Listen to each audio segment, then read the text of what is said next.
Hello and welcome to YHTV's Magical Medical Tour. This is episode 40. Thank you so much for joining us today. I'm Christina Suzama, and with me is our wonderful medical guide, Dr. Glenn Woolman. Good day to you, Dr. Woolman. And a happy day to you, Christina. And greetings and welcome to all of our viewers and listeners now and in the future. This is Magical Medical Tour.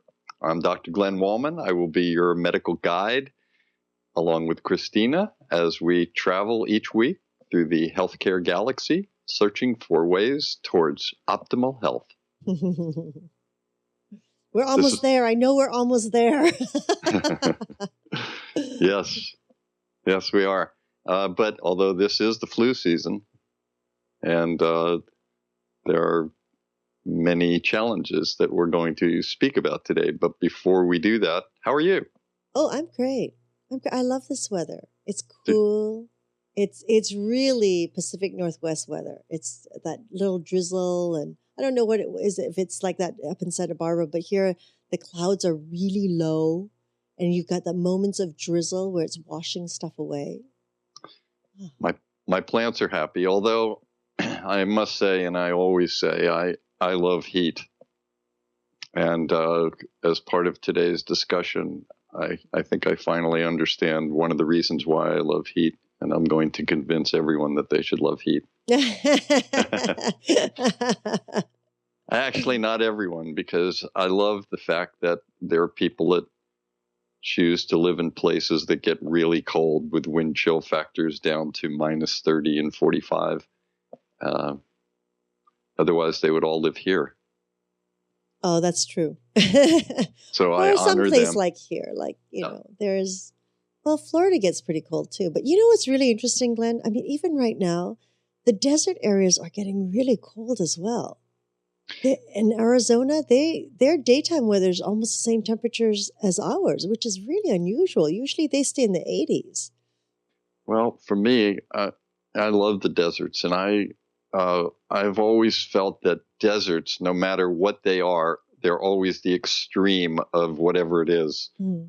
So if it's hot, it's really hot. If it's cold, it's bitter cold. Mm. And when they have a rain, they don't have a drizzle. Mm.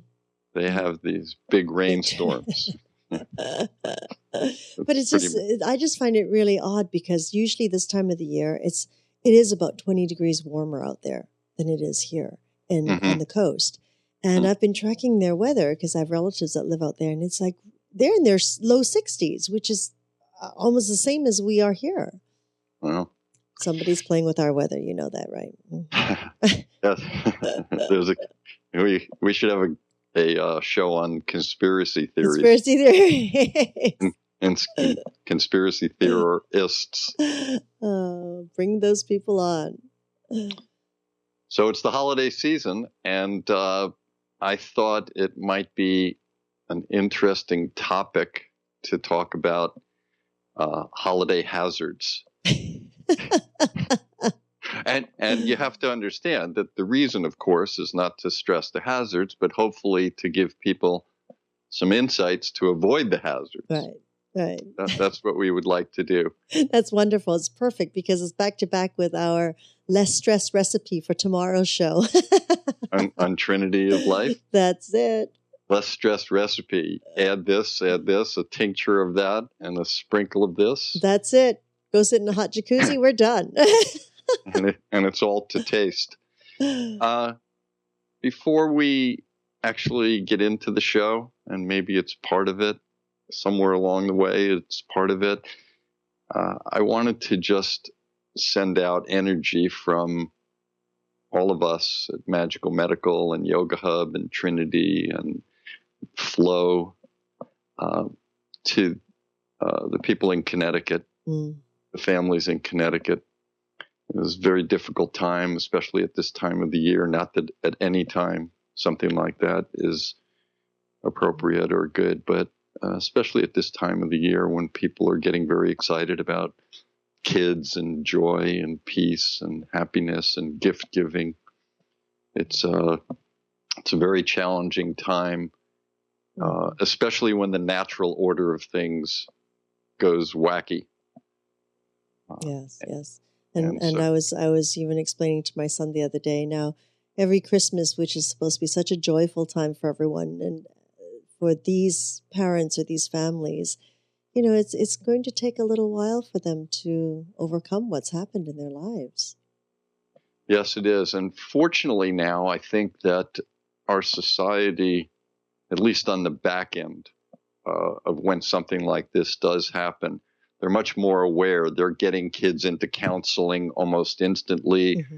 There's lots of spiritual people that come into the process here, and everybody seems to be working towards healing. Mm-hmm. And now that there's internet and faxes and clouds and websites and everything, everybody knows about this. Yes. You know, and that's actually one of the interesting things about this country. I was with some Chinese friends of mine last night. We were having dinner and discussing this, and we were discussing the differences that in this country, yes, it's bad that things like this do happen, but we're very free to talk about it, and everyone knows about it. Whereas in certain parts of China, for example, if something like this happened, the government may regulate what kind of information goes out to the rest of the country and the world. Mm-hmm. Mm-hmm. So in the fact that we do have violence in this country, quite a bit of it, but yet we still don't shut it down, and we talk about it, and the world knows, and the world gets to share. And I think as part of the healing, I think that the families know that they're not alone here, and that really the world is trying to get together and send them their own energies of light and healing and joy and blessings of peace. And I think that's the thing that I would like to just say, that I hope somewhere within this season that the families and relatives and friends are able to, at some point, grasp some joy and some peace. Mm-hmm. Mm-hmm. Mm-hmm. Very much so. It's I can't imagine what they're going through right now, but you're absolutely right, Glenn. You know, the support of the world is all together now, and you know, there's always violence and things happening every day all over the world. But this is quite a large extent, you know, and very tragic. And yes, lovely that this is a lovely tribute to all that has had a part in that situation over there. Yeah, when I worked in the emergency department, I always worked over Christmas Eve and Christmas and Thanksgiving. I saw a lot of things then. There was a lot of humanity that happened then, and it always affected me and the people that were working together the night shifts of these holidays. There seemed to be a lot of things going on, and a lot of them were bad things that people did to each other for various reasons. So, and we're going to talk about that a little bit tonight or today. So let me start out by asking you a question. What do you think is the most dangerous holiday to travel on? And this is based on the National Highway Traffic Administration. They have 6 holidays, the 6 most dangerous holidays. 6 most dangerous? Oh my gosh. The 6 most dangerous. You mean we have more than 6 holidays in a year? Well, yeah. I want to say New Year's. New Year's is the New Year's, like New Year's Eve. Where do you think Christmas is?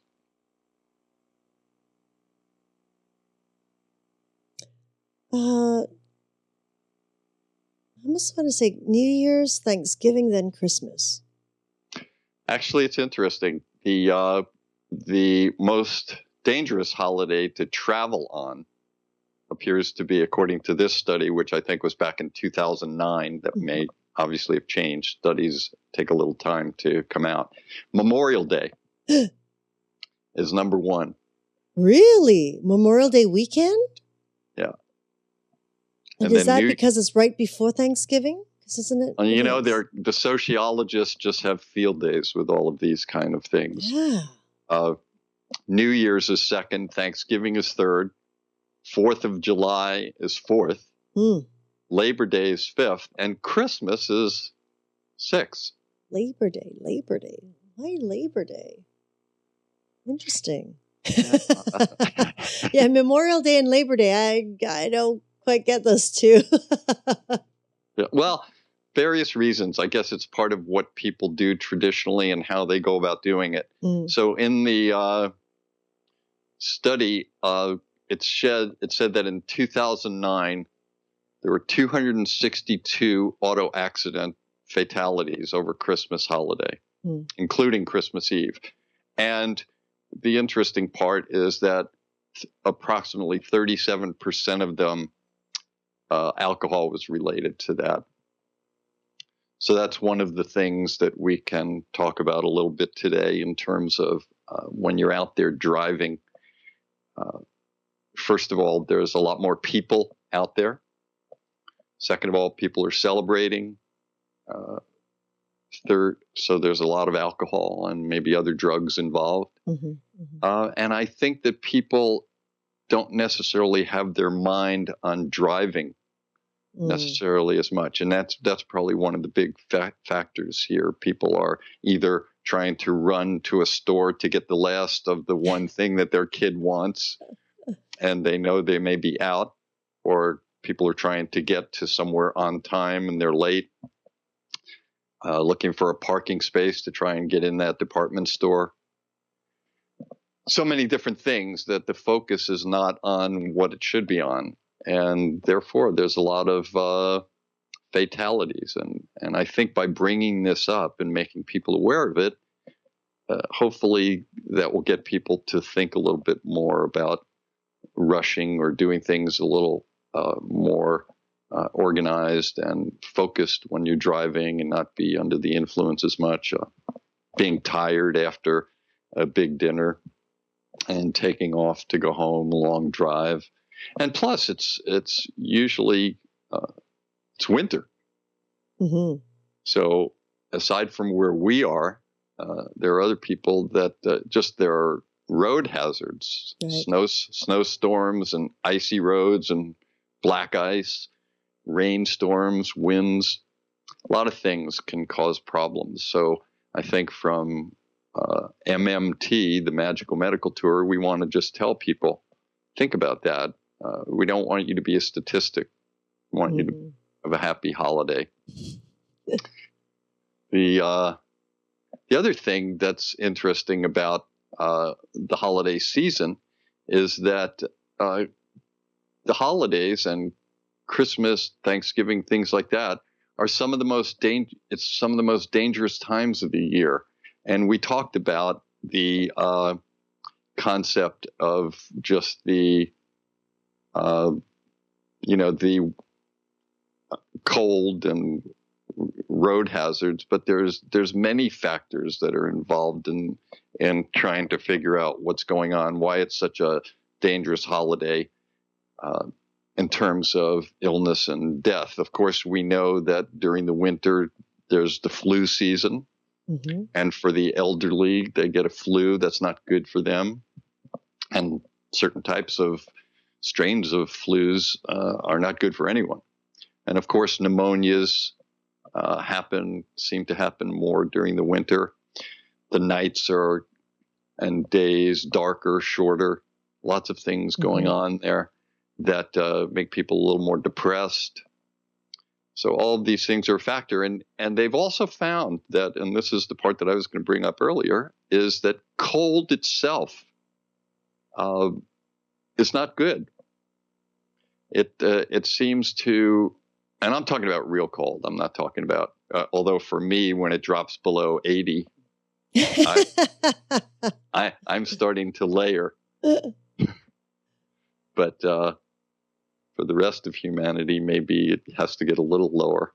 I think so. Because we're like hitting the mid 40s, high 40s right now. So that's must be pretty cold for you, Dr. I, Woolman. I am I am layered. I'm wearing thermal things under my other thermal things, and and I'm still cold. Yes, I like the heat, but they've actually shown that cold itself has some deleterious effects on the body. Mm. Just closing down blood vessels, things like that. What we call vaso or vessel constriction. Sometimes arrhythmias can happen if it gets really cold, especially if you're blasted quickly. You go in from sitting around a fireplace to outside where it's a minus 30-degree wind chill factor. It can affect the skin and blood vessels and the organs. And also, when you take in a deep breath, for example, of that really cold, icy air going into your lungs, it can actually constrict the airways a little bit. So these are things that people need to be aware of. And so one of the things that I would say to people, obviously, in terms of mentioning the hazards, we also want to come up with some solutions for people. So one of them, of course, is to dress really appropriately and maybe even overdress a little. It's easier to take things off rather than getting cold and having to work from back there. And the other thing is to maybe put on some kind of a scarf or one of these hats that cover your face and nose, so that at least you're warming up the air a little bit, so that ice cold air is not getting directly into your lungs. I think that's a good thing to think about. Another thing for people is doing activities. Younger people are okay with that, but you get older people that may have a heart condition that suddenly feel like it's very important that I need to go out and shovel snow. No. And in fact, that many people show up in emergency departments dead on arrival, and the history was they were shoveling snow.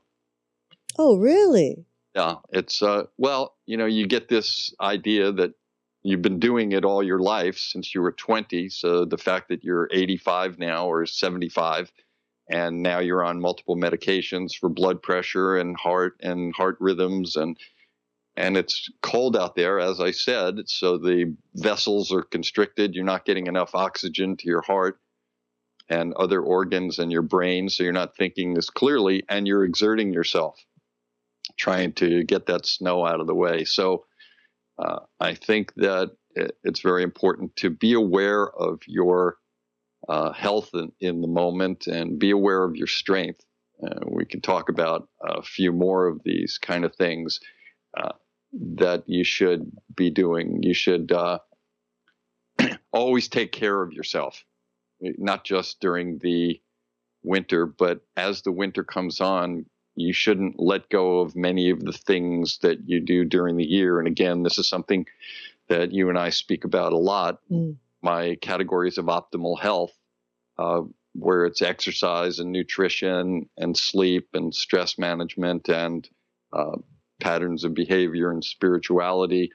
All of these things, you should keep them in place. You shouldn't just say, well, it's the holidays, so I'm not going to go to the gym, or I'm not going to work out today for this reason or for that reason, or it's the holidays, so I'm not going to eat my normal meals. I'm going to indulge and eat everything that's out there. It's hard not to. But don't you find also when the body's cold and the weather's cold that people tend to eat more? Yes. And now, is that because the metabolism is working faster to try to produce more energy in the body to keep warm? Yeah, it's part of it. It definitely is. They need more energy. And it's we're going to talk about that energy in a little while also. But it's the things that I say, keep taking your medications is another important thing that sometimes people forget. sometimes there are side effects from the medications that they have, or they're traveling and they forgot their medications, or they are traveling and they didn't take enough medication. So it's very important to be aware when you're traveling, or just be aware even if you're staying home, to be taking your medications, and make sure that if you travel and you're going to see relatives or something, that you have some kind of an idea of what your health status is at the time, and maybe even figure out some ways that if something does happen to you, you run out of medications wherever you are, how would you get medications again? Or is there a doctor that you could see in another area? I remember when we had Mary Louise Scully on talking about travel medicine. Mm-hmm. He gave us some information if you travel to other parts of the world, how to make sure that your health is organized. But you should always just be aware of that. I would say I would like to mention flu shots and things like that. I have mixed emotions about flu shots. I must admit that I've never had one. Nor I. But I do, in certain cases, suggest that people think about the flu shot, depending on your health and your susceptibility and your immune system and other things that are going on. I think it's a good conversation for each person to have with their doctor as to whether or not to get the flu shot. But I think it's important as a physician to at least bring it up, because there are many people that really get those flu shots religiously. Mm-hmm. And it's good for them. They don't have any bad reactions to them, and they don't get the flu. Some people do get slight reactions, and there are different kinds of flus, so you can still get something. But at least I think it's important to have the discussion with your doctor. And that also includes the shot for pneumonia, depending on what age you are. Getting a pneumonia during the winter, when you're not in normally good health, can be a prescription for disaster. Mm-hmm. So I have a question about those flu shots. It's, it's sort of, does it help to build the immune system against the flu? Is that its purpose? It's exactly its purpose. What they do is the immune system is always working in a normal person, and it's always looking for things that are body or self and not body and not self. Mm. And when it's going around the body looking at things and inspecting, when it sees self, it just passes by and says, good job, keep working. When it sees something that's not body or not self, it immediately starts a reaction. And one of the things it might do is to close it off, if it's a splinter, something like that. But if it's a bug, a virus, in that category, one of the predators that we speak about, it recognizes it, and it starts up these processes that help the body create antibodies to the virus itself based on certain proteins that are in the virus. It recognizes them, and then it develops antibodies. If we don't have the antibodies, then we usually are susceptible to the virus, and we get the results of what happens when the virus attacks our body. Mm. What they do with the flu shot is they try and recognize what type of virus it is, what strains of virus it is, and they produce a formula that essentially it's either a live vaccine, which means that it's live viruses that have certain things taken out of them that don't make them as dangerous, but it's still the virus. So when the body sees that, it recognizes this weakened virus, but it still is able to create antibodies to that virus. And so if the flu does come, if they're out in shopping or if relatives come over and somebody coughs in their face and they have that virus and you've had your flu shot, you will have the antibodies and therefore the virus won't be able to take hold and set up camp and make you sick. Mm. Sometimes it's not a live vaccine. Sometimes they can give, actually, if they have the antibodies, they can give the antibodies. So you don't have to go through that whole process. So they're different depending on the year, the season, the flu, where you are in the country or the world, what's available to you.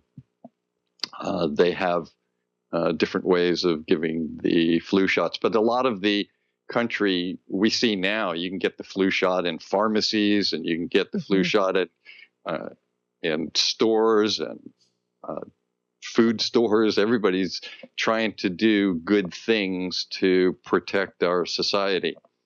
But main protection always is, of course, to be in the best health you can and try avoid things. I think we've spoken about that in some of our other shows.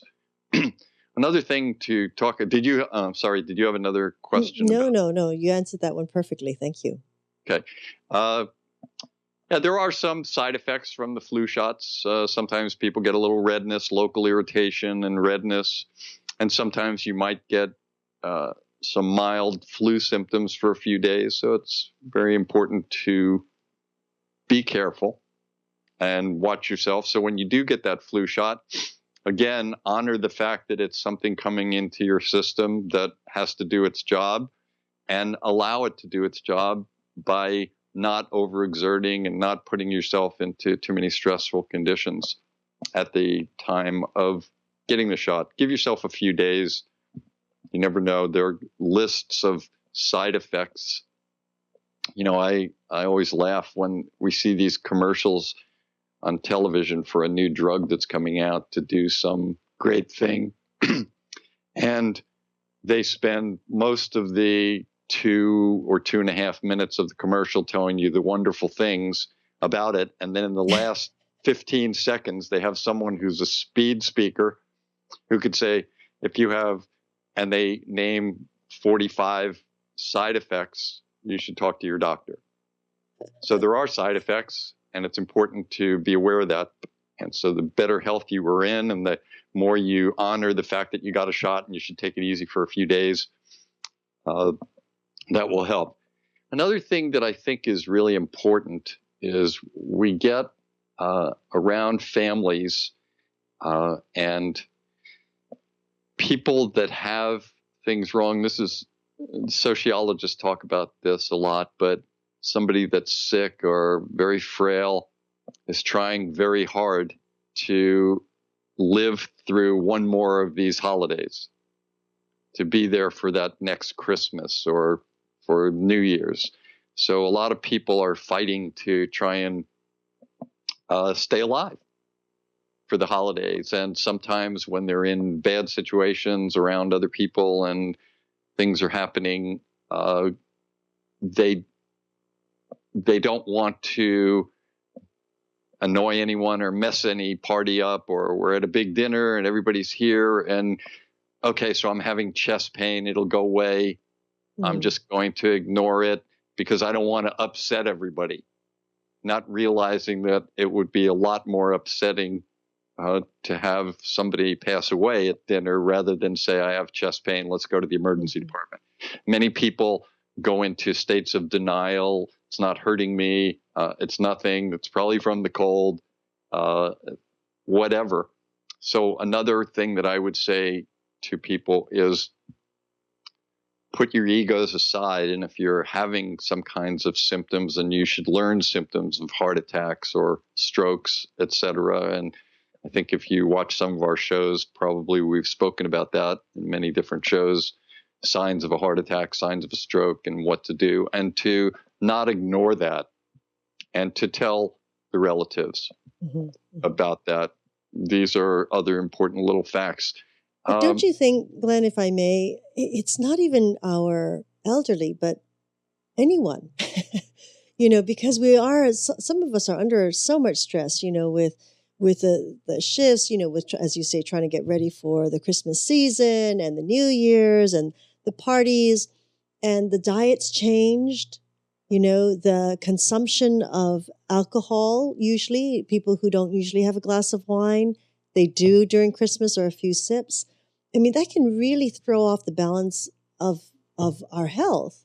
And I mean, wouldn't you think anyone who is having sort of any kind of feeling of discomfort, speak up? Yes, I really do.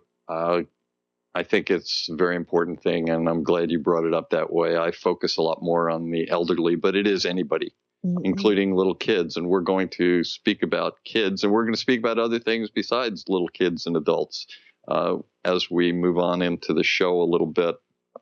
But stress is another really, really big factor. And this is one of the things that probably was the biggest thing that was related to what I alluded to earlier about the bad things that I saw in the emergency department on Christmas Eve.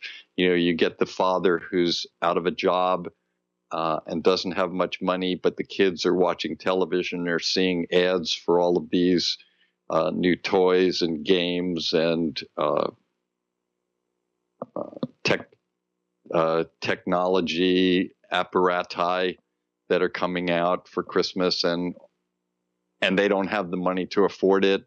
And other family members are seeing other families that are getting things. So there's a lot of stress that come to people on every level during this time, and they don't deal with it well. And this is where we see the beatings and the stabbings and shootings many times, where people just get to the brink when it's supposed to be happy. There's so much publicity toward the commercial aspects of these holidays rather than the spiritual aspects of the holidays that people just get really essentially stressed out.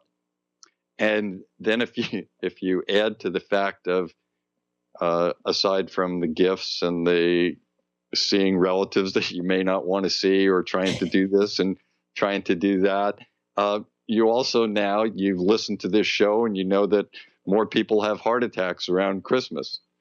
So then you start worrying about a heart attack. So the stress just continues. Yes. Going on. I also want to mention a few other things about some of the hazards that happen in a house during Christmas. Most people that have kids have child-proof their houses, around electrical sockets and making sure things are higher up than kids can reach, depending on their levels of ambulation. A number of other things like that. But if you're traveling to someone else's house, they may not have the same childproofing system that you have. So it's very important to just be aware of that if you're bringing your child to someone else's house, because I remember one time we had a little child come in that was crawling around someone else's house, and they bit into an electrical plug and immediately burned the lip. And right where that lip usually gets burned in a child is a very important blood vessel. If that blood vessel gets open, they can bleed profusely. And so these are little things that you need to think about to make sure that when you're going to someone else's house, if they're not as conscientious as you about childproofing, maybe they don't have children, so they don't have to be. But just be aware of that. Mm-hmm. Wow, so, that's amazing. That's something new I've heard. There's a main blood vessel around the lip area? Yeah, there's a very big blood vessel. And a lot of times when you get an electric shock, it burns the skin right where the shock happens. And that burn can go deep and it can go right towards one of the blood vessels. And if it opens up that blood vessel, that's a critical emergency. Wow. It's amazing. Yeah. Ooh, Well, but the thought of a emergency- child biting into any kind of a cord, this electrical cord, oh. Right. It's very, Yeah. I don't know. What is it? I don't have children. So what is it? Give me a word. Okay, God. Yeah. Well, I think we relate to it as an adult, getting even a slight shock. You know how we just have those little slight shocks and they hurt, right? And then to be so tiny, I can't even imagine. I can't even imagine that kind of a shock from electrical cord. Yeah. And we're also talking about, that's the local injury to an electrical shock. There are other injuries that can happen when that current goes through your body. Certain types of current can actually affect the rhythm of the heart, and blood vessels. Number of things can happen. But I just wanted to mention that little childproofing thing. Mm-hmm. The other thing we want to talk about a little bit here today are the decorations and what we do to make a house look like it's a holiday house and a Christmas holiday house. Oh, I was waiting for you to go into adult proofing. Boy, I think that should be a whole show. That's a whole show in itself, right? I don't know. Let's come up with what can we do to proof against adults? Lock the liquor cabinet. Lock the liquor cabinet. Yes. I don't know. There are so many possible things, and that could be endless, actually. Yeah. Maybe we should eliminate adults. Yeah. That would be adult proofing. So we start doing decorating things, and I'm not even going to get into the toys, and the dangers of the toys, because I know that the toy market has really done a great job in many areas with warnings about, this could be hazardous. Don't give this gift to anyone under this age. Those are important things to know about. And the packaging and wrappings itself, suddenly you have a plastic bag that's around somewhere and a kid's playing with it and suddenly it's around their head. And we all know what that can bring. Mm-hmm. So there are a lot of things like that going on. But also we start decorating the house, and what are the things that we bring in? What are the things that we think about over Christmas for decorations? Do you have any plants in your house right now for Christmas? Plants, not yet. It's coming. The big tree is coming. Or the little tree. The little tree is coming. The tree is an example of things, and big. that's slightly hazardous. But also remembering now that some of the things I'm going to speak about, especially with the plants, also have to do with dangers to pets. Mm. So we're not just worried about adult proofing and child proofing, pet proofing. And the Christmas tree is one of those things. It's probably the centerpiece. It's not that toxic. Sometimes the tree itself, the sap can be mildly toxic. Mm-hmm. The needles of the pine tree, they can, if a dog or a cat eats them, sometimes that sharp needle can perforate But part the of the intestine. the snow that they've been spraying on those trees now. There's many things that they spray on trees. Yeah. Even before you see the snow sprayed on trees, a lot of times they'll spray fire retardants Right. Yes. on trees. And so these can be toxic to especially little kids and some of the pets. Mm. But the Christmas tree is not that toxic in terms of comparing to some of the other things that's out there. Things like mistletoe. Mistletoe, the berries of the mistletoe can be severely toxic. Mm.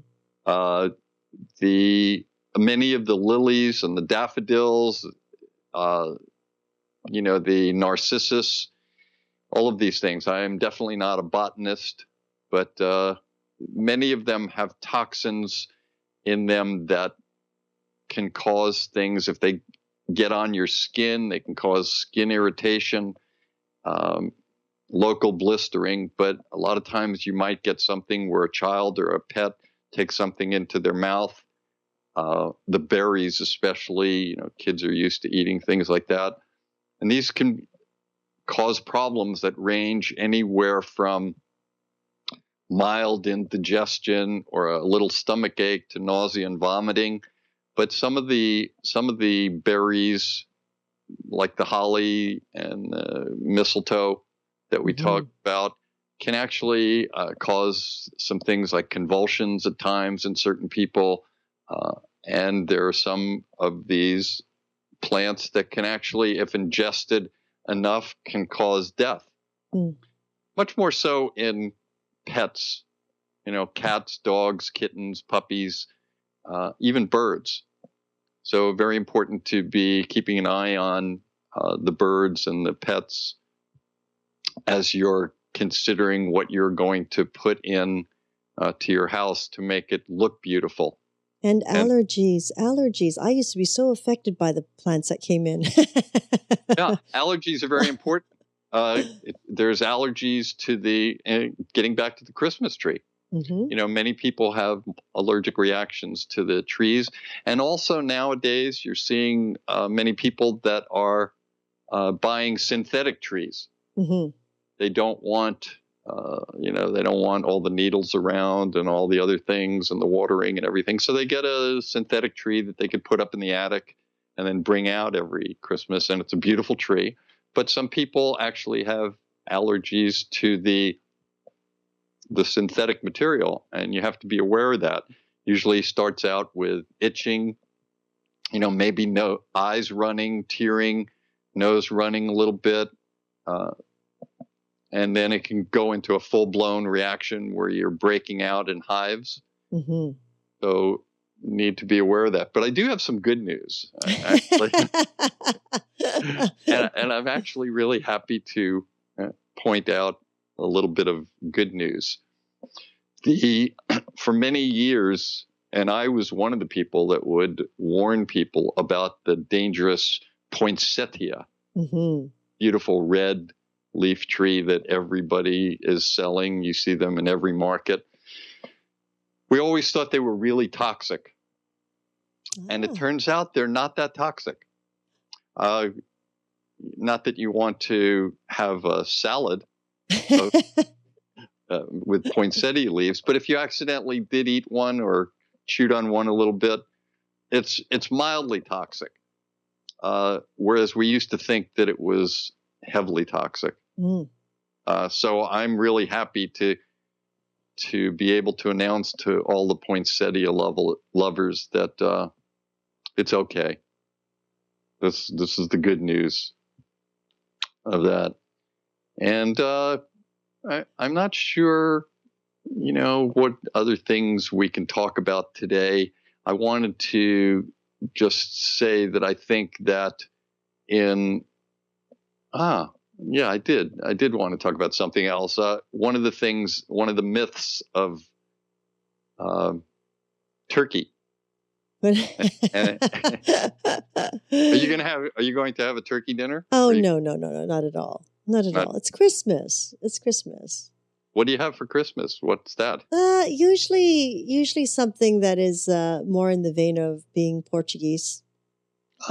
Yeah. So that would be or more, I'd say more Portuguese, like Mediterranean, like paella or some wonderful stewy thing, a gumbo. I usually like to have gumbo during this kind of year.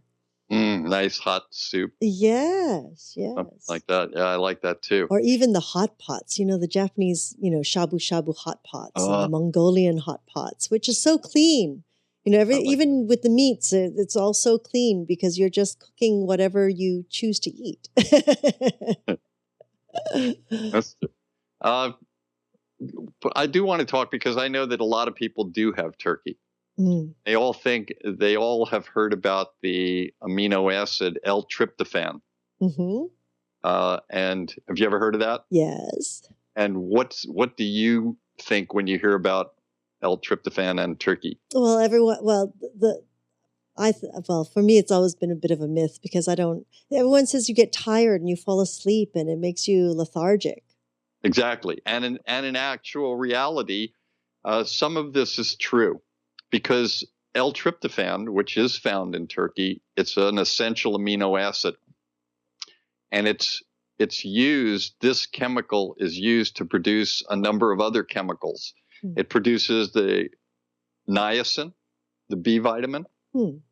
It produces serotonin, which is a mood calmer. Right? It's a neurotransmitter in the brain, and it calms you and sometimes makes you feel good. It also produces melatonin, and melatonin is the sleep-inducing chemical that our body produces to make us get sleepy. So it is absolutely true that tryptophan can produce sleepiness. However, in order to really get that sleepiness, you need to have the tryptophan basically on an empty stomach, and you can't eat other protein with it. So it is kind of a myth in the sense that it's the tryptophan that causes the sleepiness after the dinner. It can cause it, but usually when you're eating all of the other things that you're eating, it prevents the tryptophan from working as effectively and causing sleep. Interesting. Because I always tease people and I go, I don't get tired after this. I go, you're all just eating too much. Well, that's exactly it. That's exactly one of the things that happens. And in fact, there are many other foods that have tryptophan in them. Chicken has tryptophan in it. Pork has tryptophan. Cheese has tryptophan in it. So what about dairy? Like cheese is dairy. So cheese is dairy. Is that why before, I know when people had a rough time sleeping, they'd say have a warm glass of milk before you go to bed. Warm glass of milk. Well, they believed it was the tryptophan and a few other things that cause that. There are a few other things going on. The warmth calms you down a little bit. Right. Well, I used to mix an egg yolk with a shot of brandy in it for my mother every night. Yeah, that egg yolk really is good for you, isn't it? Well, as it turns out, though, it's as you said, it's a lot of the other things that are happening that also make you tired. You're eating a meal that doesn't just consist of the protein. You have a lot of carbohydrates in your meal, and these carbohydrates have a lot of tryptophan sometimes, and they also stimulate insulin. So when insulin is stimulated in the body, it drops down the glucose and certain amino acids that are in the bloodstream move out to go into muscles. We talked about this with the fight or flight system, I think, in our last episode on stress. So when other things go out of the bloodstream, it leaves the tryptophan to appear more concentrated in the bloodstream. And when it's more concentrated, it has the opportunity to go up into the brain and produce that serotonin that we spoke about.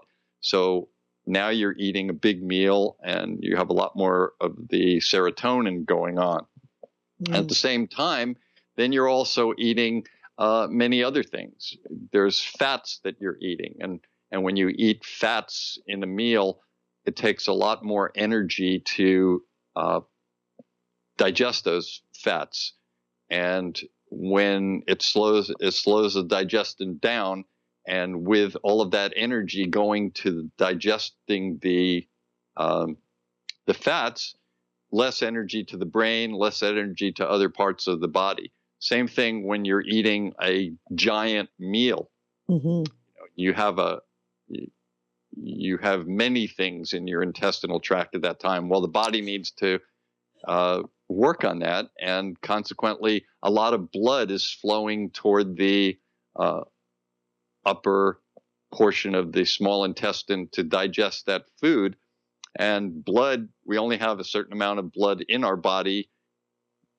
And so if that blood is being diverted to the digestive tract, it's being diverted away from the muscles. So you get a little less energetic about, oh, I want to do this. You want to rest a little bit. And it's a little less is going to the brain. So you're not thinking as clearly. Mm-hmm. And it just creates this sense of not as much energy. And then what do we add? Just like what you add to your, was it your mother or your grandmother? My mother. And I have to say, I would drink with her, so.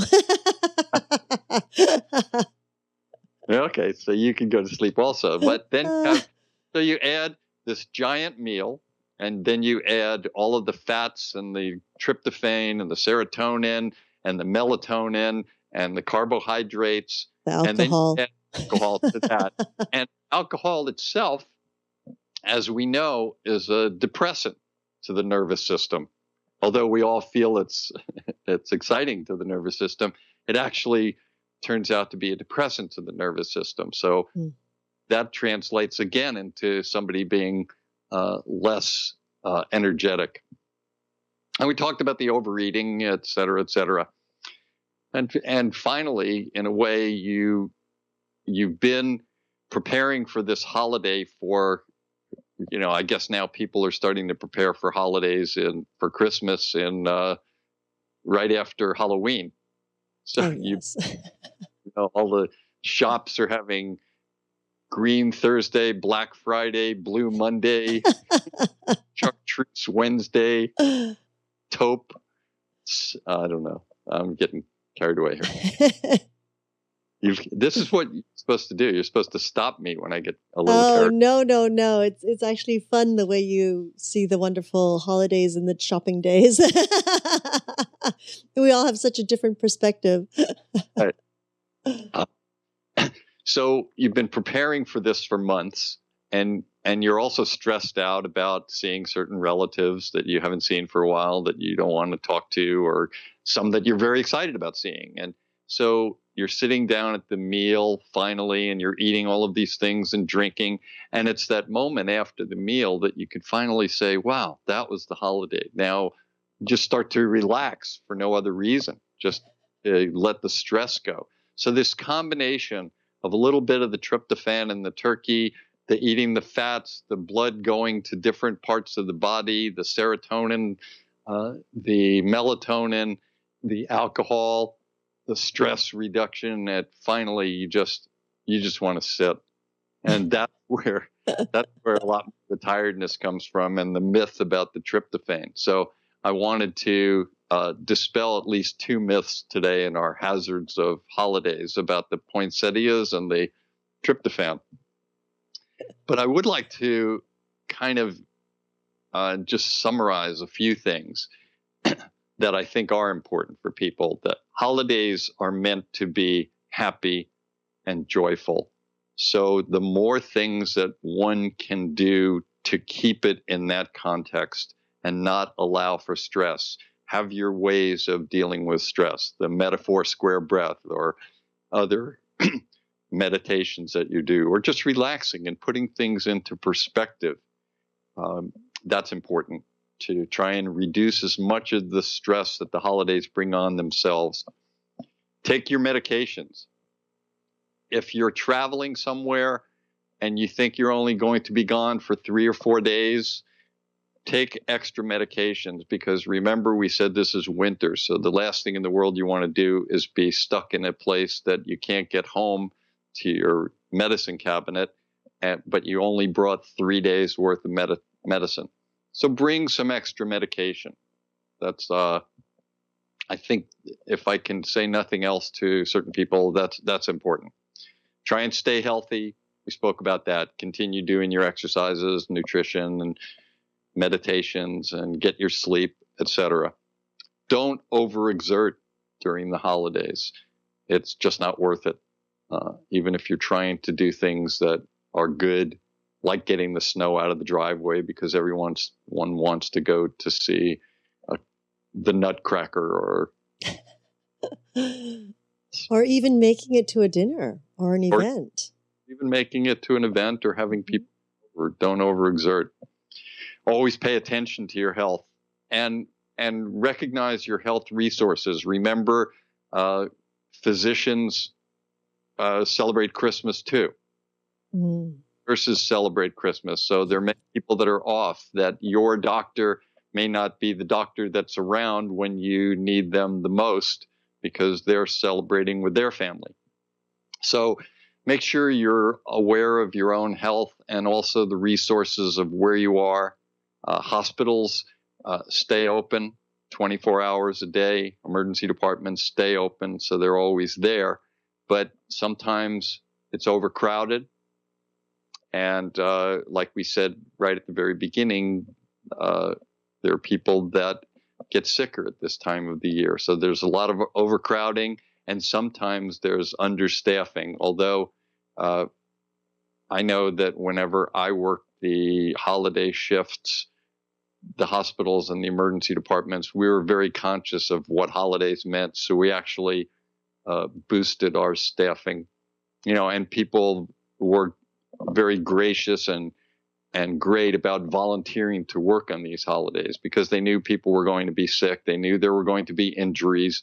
They knew there were going to be tragedies and calamities. And so everyone beefed up and buffed up, and we actually had pretty good staffing. But sometimes in certain facilities, there may be minimal staffing. So you've got to be just aware of that. And just be careful out there. This is a time where you're supposed to celebrate. So celebrate appropriately and enjoy the celebration. Have to worry about the concepts of an unplanned accident. I guess that's redundant. Any thoughts you have here? Yeah, and I do believe even there's one thing that I always say, especially at this time of the year, which is gratitude. I do believe we get so caught in the whirlwind of trying to get things done, and we get caught into the stresses, but we forget about the gratitude, the simple gratitudes. It's like this morning on our morning mile walk, we heard a car slam into another one. And the first thing is like, oh my, holiday hazard, right? And it's a week away. And it made me think, wow, we're just so fortunate, that it's not happened to us. And if it did happen to those people, and if we were one, it would be the gratitude that, we're all in one piece, or it's not as severe as it could have been. Things like that. I think we miss a lot of that. We only tend to focus on things that really do cause the stress. I appreciate you saying that. And I would add another part to the gratitude. I would say the compassion for others, because there are people that are having accidents, and there are people that are going through the tragedies that we're seeing in the news right now, and tragedies all over the world. So to realize, while sometimes we're sitting at this great dinner with the people that we love, great presents around us, lots of gifts that we love and can't wait to play with, and things that are happening, all very beautiful and joyful. There are people out there that just got into an accident 5 minutes ago and everything is changed for them. There are people right now that are at a grave site burying a 5 or a 6-year-old. There are people that are in war zones, and many things are happening. So I think that having the gratitude that we have what we do, but also the compassion for those that don't at this point, and maybe hopefully over time and with enough gratitude and compassion from everyone, there will be peace on earth and joy for all. That would be my health tip. There you go. I concur. We should mention that we are putting together our health tips of 2012. Yes, we are. All of the people that have been on our show for this year, 40 shows. Yes. Not this bad. Is the 40th. Not too bad. We started this year and we've continued. So 40 shows on Magical Medical Tour. Not too bad. Not too bad. It's excellent. And each person that we've had on has given a health tip, and our wizard is beautifully putting together something to offer as a gift to everyone, just the 2012 health tips. Mm-hmm. So that should be fun. Yes. So just to also remind everyone that, of course, the next Tuesday is going to be Christmas Day. So we will not be having a show on that day, as we're all celebrating with our loved ones and family. So, but do definitely, and of course, the following week then is New Year's Day, both falling on Tuesdays, of course. So hopefully on the Tuesday, January 1st, that we will be releasing the health tips. And keep you posted, just check in on the site, and we will see you in the new year. I would like to say, though, that this is all based on the possibility that the Mayans were incorrect. And if they were, we'll see you in the new year. Or in the new world. In the new world. There you go. In the new year, in the new world. Yeah, I think I heard something that they actually found a sequel to the calendar that continued it on. So this all may be a moot point anyway. There you go. It's fun to think about. So I would love to take this opportunity for myself to thank you, Christina, and Segovia. I know he may edit that part out. But for all of the great work that you have done throughout this year to bring education, wisdom, and health on so many levels to so many people, and knowing that it's not just in this time, but all of the work that you're doing can go on virtually for a very long time. So I would like to have gratitude myself for you and Yoga Hub and everyone involved in that. So thank you. And I wish you and all of our wonderful guests optimal health as we take a little time off and start afresh next year in 2013 as we explore more of the quadrants of the healthcare galaxy. Any blessings, everyone. Peace and joy. Well, thank you so much, Dr. Glenn Woolman. Of course, none of this would be possible without you and your hard work and dedication to bringing this invaluable information to help everyone find their optimal health. And of course, we would like to thank you, each and every one of you, our listeners and our viewers, for supporting this new platform of education information. And I say new because it is still quite new to a lot of people out there. They've never heard of IPTV. And we're so grateful for your continuous support and look forward to hearing from you on how we can support you better in this coming new year of 2013. And as you all know by now, we are also available on iTunes, 2 of our shows, Magical Medical Tour, as well as Flowing into Awareness. Those 2 shows are up and available through iTunes. If you log into iTunes, all you have to do is log into YHTV, or Magical Medical Tour, or Flowing into Awareness, depending on which show that you would like to listen to and download. Again, we will continue into the new year. The next 2 weeks, we will be postponing our shows or not having a show as we rest through this time and celebrate as all of you will be doing. But in January, please join us live every Tuesday at 10:30 a.m. Pacific Time, 1:30 Eastern Time for Magical Medical Tour, and Wednesdays for Trinity of Life at 11 a.m., 2 p.m. Eastern Time, followed by our new show, Flowing into Awareness with Anatara. We're also hoping in January that we will be launching several other shows as well, either in January or the beginning of the Lunar New Year. So please look for that as we keep moving forward. I'd like to remind you that you can contact and find Dr. Glenn Woolman at myyogahub.com/G Woolman and on Twitter at Glenn Woolman.